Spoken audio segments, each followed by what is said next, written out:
Welcome po sa aking channel mga ginigilo kong taga-subaybay. Sa channel na ito ay muli nating babalikan ang mga nagdaang krimen at kaganapan hindi lang dito sa Pilipinas kundi sa ibayong dagat din. Tara at samahan niyo po ako at dadalhin ko kayo sa Olongapo City. Ang pagpaslang kay Jennifer Laude. Si Jeffrey Laude ay mas kilala bilang Jennifer Laude, ipinanganak sa Olongapo City noong November 4, 1987 ni Mrs. Julita Laude. Si Jennifer ay may tatlong kapatid, sina Marilu, Rex at Michelle Laude. Si Jennifer ay inilarawan ng kanyang pamilya at mga kaibigan na matalino, maganda, hindi lang sa pisikal na anyo kundi sa kanyang kabutihang asal. Sinasabi na si Jennifer ay masiyahin, laging inuuna ang pamilya bago ang kanyang sarili. Si Jennifer ay laging handang tumulong sa mga kaibigan. Bukas lagi ang kanyang pinto sa mga kaibigan na walang matutuluyan. Ayon sa kwento ng kanyang ina na si Julita, bata pa lamang si Jennifer ay lagi na nitong binabanggit sa kanya na siya ay maganda. Kaya di naglaon, kinasanayan na ng kanyang ina na tawagin nitong ganda. Meron isang documentary. Ito ay tungkol kay Jennifer na pinamagatang Call Her Ganda. Ang dokumentaryong ito ay humakot ng iba't ibang award at nominasyon sa industriya ng paggawa ng pelikula. Ayon sa aking pagre-research, ito ang naganap. Sabado ng gabi, nakita di umano si Jennifer na nakabihis ng pambabae at may kasamang white guy na nakasuot ng marine headcoat sa isang nightclub sa Olongapo. Kasama ni Jennifer ang kanyang mga kaibigan nung gabing yun. Ayon sa kwento ng isa sa kaibigan ni Jennifer, may nakilala di umano silang mga lalaki at ang naging partner nga ni Jennifer ng gabing iyon ay si Joseph Pemberton. Joseph Pemberton. Si Joseph ay 19 na taong gulang noon, isang marinong Amerikano mula sa Massachusetts, Amerika. Dumaong ang barko nila dito sa Pilipinas para sa isang American exercise, walang nabanggit kung saan at kailan ipinanganak si Pemberton. Samantala, naghiwa-hiwalay di umano sila ng hotel. Si Jennifer ay nasa Cellzone Lodge, ang iba naman ay nasa ibang hotel. Nalaman na lang ng magkakaibigan ang nangyari nung tapos na silang lahat at nagpapahinga na sa isang convenience store at umiinom.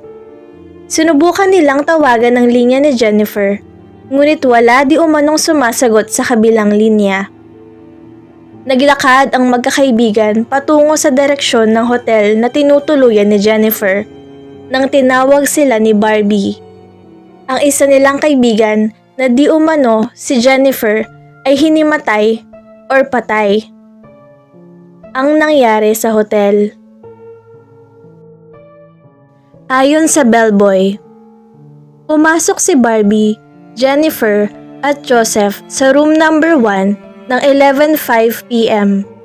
Pagpasok nila sa kwarto, nag-usap-usap muna di umano ang magkakaibigan at si Joseph gusto ni Jennifer na bayaran siya ng 5,000. Ngunit tumanggi si Joseph na sinabing 1,000 lang si Jennifer. Si Jennifer ay ninenerbyos dahil baka malaman ng dayuhan na siya ay isang trans woman. Sumang-ayon agad si Jennifer sa napagkasunduan. Nang matapos na silang mag-usap, lumabas na si Barbie sa nasabing kwarto at iniwan na niya si Jennifer. Makalipas ang 3 minuto, lumabas ng kwarto si Joseph na parang walang nangyari. Naiwan niyang nakaawang ang pinto. Ayon sa bellboy, inaasahan niyang lalabas din agad si Jennifer, ngunit makalipas ang 15 minuto ay wala pa ring Jennifer na lumalabas. Si Jennifer nga ay natagpuang wala ng buhay sa loob ng CR. Nakasubsob ang kanyang ulo sa mismong bowl at kung makikita mo ang actual footage nito, masasabi mong sinakal mo na siya at nilunod. Samantala, Nang gabing iyon, inamin ni Joseph sa nagngangalang Rose ang nangyaring krimen. Sinabi niya na nagalit siya ng husto sa nakita. Sinakal ko siya mula sa likuran. Sa palagay ko ay wala na siya. Ayon sa medico legal ni Jennifer, ang sanhi ng kanyang pagkamatay ay asphyxia by strangulation and drowning. Sa makatuwid, si Jennifer ay pinatay sa sakal at sa paglunod. Labis ang hinagpis at pagdaramdam ng pamilya at mga kaibigan ni Jennifer sa nangyaring krimen. Pati na rin ang kanyang fiancé na si Mark Susselberg ay labis ding nasaktan sa nangyari. Maraming news program at politiko ang tumutok sa nasabing krimen. Naglabas ng CCTV footage ang kampo nila Jennifer na katunayan na si Joseph ang huling kasama ni Jennifer bago ang krimen. Ngunit ayon sa abogado ni Joseph, walang matibay na ebidensya na magpapatunay na si Joseph nga ang pumaslang kay Jennifer.